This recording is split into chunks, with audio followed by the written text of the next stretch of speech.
I waited for them to leave, changed every lock, and installed security cameras.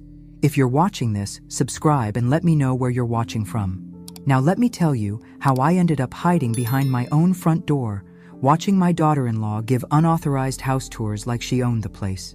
Because trust me, nobody saw this coming. 3 months earlier, my life looked completely different. I was Margaret Stevens, 63 years old, recently widowed, and apparently stupid enough to believe my son Kevin and his wife Rebecca actually cared about my well-being. After Henry's funeral, they'd been so attentive, so concerned about me living alone in my old house. "Mom, you need something fresh, something to look forward to," Kevin had said, holding my hand like I was a fragile bird. Rebecca nodded earnestly, adding, "We just want you to be happy again." What they really wanted was my inheritance. Not that I knew it at the time. I thought their sudden interest in my finances was genuine concern. When I mentioned Henry's life insurance payout, their eyes lit up like Christmas morning. "You should invest in something stable," Rebecca suggested. "Real estate maybe." Kevin agreed immediately. "Something that will give you security and purpose."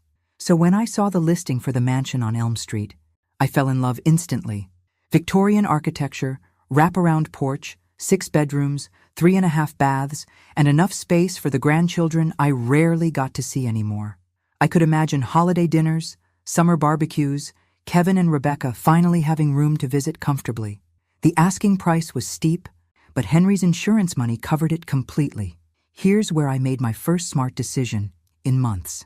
Something told me to keep the purchase quiet. Maybe it was years of watching Rebecca's eyes narrow whenever I mentioned spending money on myself. Maybe it was intuition.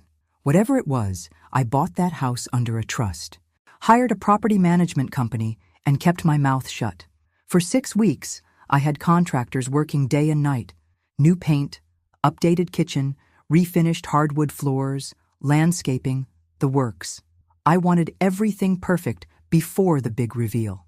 I imagined Kevin's face when I handed him the keys and told him this was their new family home. I pictured Rebecca's tears of joy, the grandchildren's excitement, the fresh start we'd all have together. Instead, I got the shock of my life. The morning I planned to surprise them, I arrived at the house early to do a final walkthrough. Everything was perfect. The chandelier sparkled, the marble countertops gleamed, and the master bedroom looked like something from a magazine.